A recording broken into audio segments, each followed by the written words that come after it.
विकास के पथ पर तेजी से अग्रसर उत्तर प्रदेश कितना सक्षम हुआ है, कितना सक्षम हो रहा है, ये जानते जानते हम इटावा पहुंचे और इस वक्त हम मौजूद हैं इटावा को कनेक्ट करने वाले बुंदेलखंड एक्सप्रेस वे पर।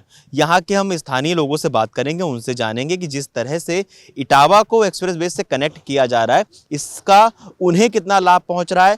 यहाँ के जिलाधिकारी से भी बात करेंगे, उनसे जानेंगे कि कौन कौन सी योजनाएं जो हैं वो यहाँ आने वाली हैं, कौन कौन सी योजनाएं प्रस्तावित हैं और एक्सप्रेस वे का उनके पूरे जिले पर किस तरह से प्रभाव पड़ा है, किस तरह से जिले के ओवरऑल डेवलपमेंट में ये एक्सप्रेसवेज सहभागिता निभा रहे हैं, सहयोग पहुंचा रहे हैं। चलिए बात करते हैं, जानते हैं।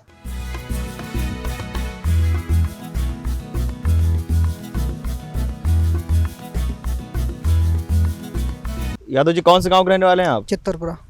ये जो इटावा हाईवे किनारे लग रहा है? हाँ जी। अच्छा, ये हाईवे निकलने से क्या कुछ फायदा देख रहे हैं आप?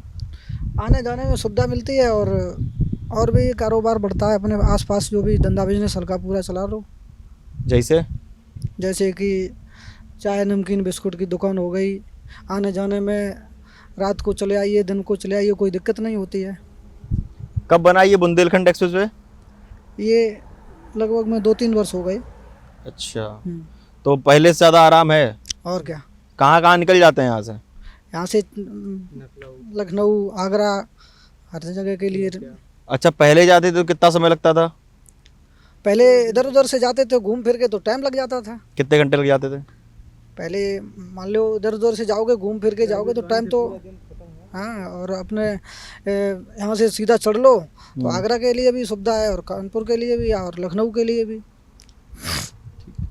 और अब कितना समय लग जाता है? अब 2-2.5 घंटे में लखनऊ पहुँच जाइए। अच्छा। और क्या। अब बाकी हाईवे निकलने से आप पूरे गांव के लोग, उन लोग क्या कहना है, सब खुश हैं? सब खुश हैं और क्या। फायदा हो रहा है सबको? सबको फायदा हो रहा है और क्या। अच्छा, ये जो आसपास की जमीन वगैरह जो आई, उन सब से बड़ा थोड़ा पैसा वैसा मिला होगा? हाँ, पैसा मिला है।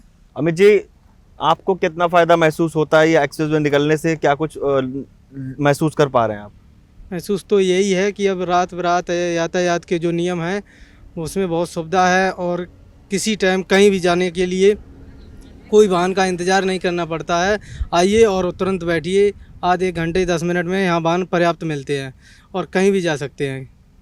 पहले क्या होता था? पहले क्या दिक्कत? पहले कहीं जाने के लिए पूरा दिन लग जाता था और अब कहीं जाने के लिए 2-4 घंटे में अगर अपना वाहन है तो पहुँच सकते हैं।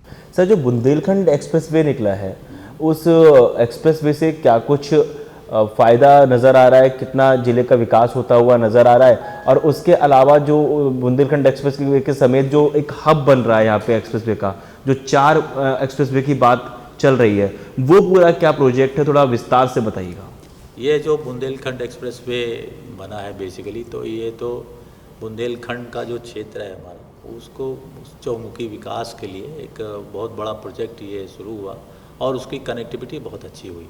अब जाहिर सी बात है कि वो हमारे इटावा से भी होकर गुजरता है, तो हमारी जो एक्सेस है बुंदेलखंड से, वो भी एक म्यूचुअल एक बेनिफिट का है। तो ये तो बुंदेलखंड एक्सप्रेसवे की बात है, कनेक्टिविटी का जो एक मेन एडवांटेज रहा है।